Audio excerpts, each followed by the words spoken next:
I remember when elementary schools had street crossing guards. Older boys were selected to perform that duty when students left the building for home at noon and 4 p.m.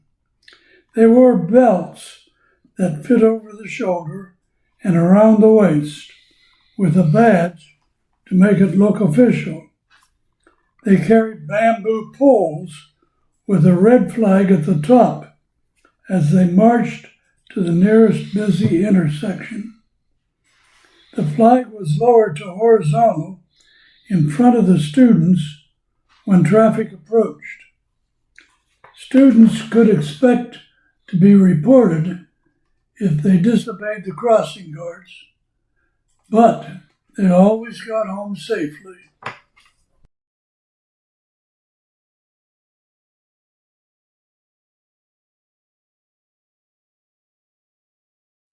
December 7, 1941, Emporium, Pennsylvania. I remember when the Japanese Navy attacked the United States of America, killing hundreds of our citizens without even declaring war. How low can you go? My parents had driven us on a rare trip to visit my mother's brother and his family. He was the manager of the A&P store in Renovo. Starting for home, we rode west to Emporium, where we stopped at a restaurant for dinner. The people inside were so intent on listening to the radio, they barely noticed our arrival. We were shocked when they told us the news of the attack. All the way home, we were silent. We didn't have a radio in our 1937 Plymouth car, so we were anxious to get home to our radio for more news. Where were you on December 7, 1941? Healey's pool room. I remember when there was a pool hall located on Market Street near the Daimling Hotel. Its name was Log Cabin Billiards Parlor, but no one ever called it that. There were 4 or 5 pool tables lined up front to back of the room with several pinball machines placed where space was available. A nickel in the slot was the cost of playing pinball. The price of playing billiards was based on setting up the balls in the triangular rack, maybe 25 cents per rack. Players were not permitted to rack the balls. That was the attendant's job, and also the time for him to collect the fee. The attendant was named Bill Kraft, I believe. He was deaf, and so when the game was over, one of the players would rap twice on the floor with the heavy end of his cue stick. The vibrations would alert Bill to re-rack the balls for another game. 1939 New York World's Fair. I remember when the New York World's Fair was held in 1939 and 1940, with the Trilon and Pyrosphere representing the future and things to come.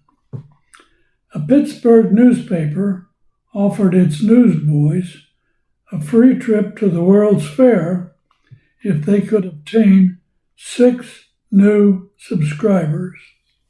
My neighbors and relatives signed up and enabled me to attend both years, and what an adventure it was. They took me by car to Altoona in the evening. Then we slept on the train to New York City and went to the fair by bus for 2 days.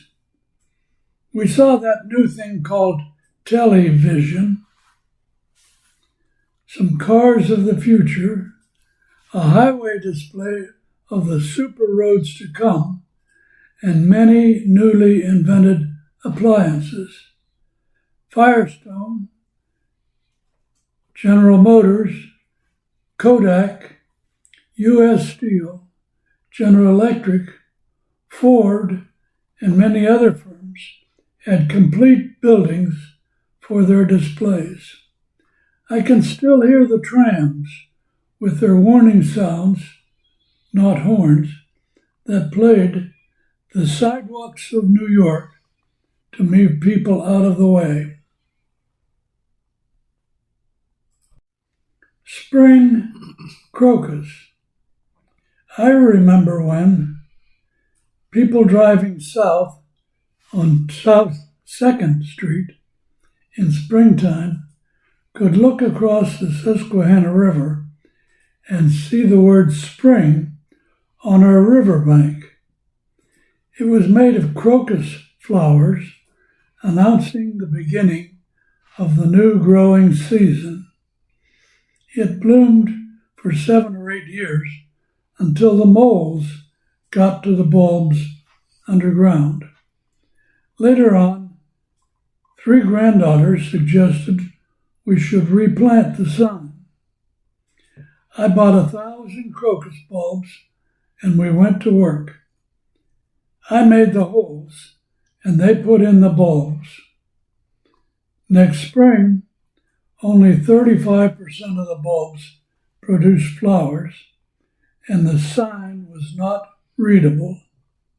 It seems that I made the holes too deep. Some year, when I am older and have more time, maybe we will try planting again. And maybe not. Rodneyman. I remember when learning to read and write in 1st grade also involved spelling, starting with 3-letter words like cat, dog, or man. At about age 5, I used a shredded wheat card instead of a tablet to practice spelling. Written on my card, which I had stuffed into my back pocket, was my name and the word man. When we went outside to play, a neighborhood kid about 9 years old grabbed the card from my pocket and read those 2 words together as one word. For 10 years he called me that name, which he intended to be as a taunt. I never told him, but as a kid, I really liked that nickname, Rodneyman. That sounds good. It was an effort not to smile too broadly when he said it. So much for bullying. Citizens of the Year. I remember when the local chapter of Rotary International selected Evelyn and me as their Clearfield Citizens of the Year. We felt unworthy, but pleased to be so honored. Even our children were amazed by their selection. Rotary members gave us an engraved plaque, which we now have displayed in our home. That award encouraged both of us to try to live up to the example and expression of community service set by the persons elected as Citizen of the Year from prior years. Thank you, Rotarians. It was very nice to be honored. The Acme Market. I remember when a new concept, the self-serve grocery, first came to Clearfield. There was an American Store's grocery located on North 2nd Street beside Kurt's stationery store. When the business in that store closed, the company, American Stores, opened one of their new and modern self-serve groceries named Acme Market in the building across Market Street from the Ritz Theater. The shopping carts were the latest rage, with customer access to selecting their own food. It was exciting. The manager was Guy Thomas, one of my newspaper customers. When the Jefferson nickels were first issued, they were not to be circulated until a set day. Mr. Thomas jumped the gun and gave me and all of his customers a new 1937 nickel on the day before they were officially circulated. I showed mine to everybody. Waite's Gun Shop. I remember when Waite's Gun Shop on Market Street was a place many a man liked to visit if he had some spare time. Clarence Waite was a gunsmith to admire for his knowledge of all brands of guns and his uncanny ability to return a gun into almost new condition again. He liked having visitors, but Clarence was a man of few words. He let them do most of the talking as they watched him working on his current repair or restoration. His father, Ira Waite, owned the shop before Clarence, but it was not a gun shop. It was a thriving bicycle repair business. I guess Clarence just liked guns more than he liked bikes after he got the shop.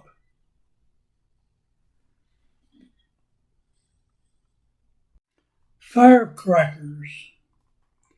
I remember when it was customary to celebrate Independence Day with fireworks, loud ones by day and colored aerial ones by night. It was illegal to sell fireworks in Clearfield Borough, and that law is still in effect. However, borough residents were able to purchase their firecrackers for the 4th of July at certain stores in Lawrence Township. There was a store on Rice Street that sold plenty of them. Many teenage kids, me included, bought a lot of firecrackers in the 2 weeks prior to the 4th of July, and many of those same kids, not me, were burned or seriously injured each year. Thank goodness we now have laws that prevent most of those tragedies from happening. Leonard Grade School. I remember when the Leonard Grade School, serving First Ward in grades 1 through 5, was demolished and replaced by a new and larger school building. 6th grade children from all 4 wards were to move from the junior high school on South Front Street into the new building in the fall of 1936. However, the contractor failed to complete the building on time. The transfer was delayed until after the Christmas holiday recess. Then the kids reported in at junior high, gathered up their books, and carried them through downtown Clearfield and up the hill to their new school home. There was all this new furniture, too. For some reason, the new individual desks created vast amounts of static electricity. After that first day of zapping each other with it, it was not fun anymore, but was downright punishing. We were happy to move on to 7th grade at the junior high school building when the school year ended.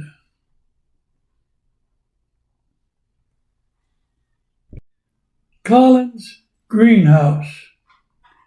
I remember when there were 4 or 5 greenhouses in the Clearfield area, 2 of which were Blackers on Nickel Street and Collins at 1210 Turnpike Avenue.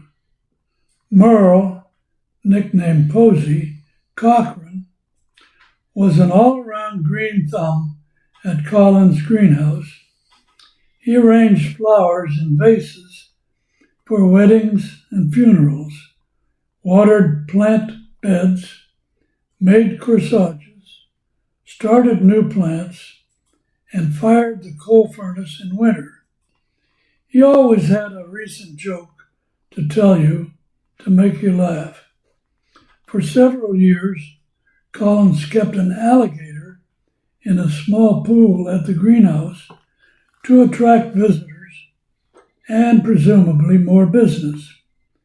When the alligator grew larger, it was returned to Florida. Greenhouses. Why aren't they called glass houses? 2-foot bridges. I remember when both Market Street and Nickel Street bridges were replaced with stronger structures, but in different years. Most people walked to town from West Side, so it was necessary to build a wooden footbridge to accommodate them while the new bridge was being erected. It was fun and interesting as a boy to stand on the footbridge and watch the steelwork being assembled and riveted into place. A blacksmith worked at ground level using his forge to heat the rivets. They were red hot when he selected one with his tongs to toss it up to the riveter. The riveter used a funnel-shaped tool to catch the rivet and tongs to place it in the hole. Amazingly, the riveter never seemed to miss catching any rivets. Those guys could have been great baseball players. It's a beautiful day in Chicago. I remember when the weather was always nice in Chicago. At least that's what our radio said at 12:30 on weekdays back in the 1930s.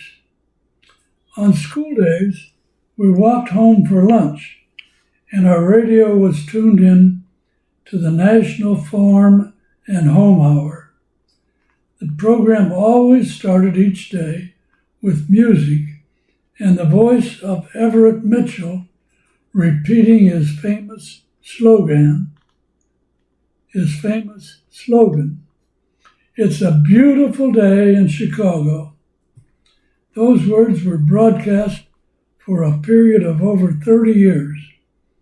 The program was well accepted by farmers and was produced by the U.S. Department of Agriculture.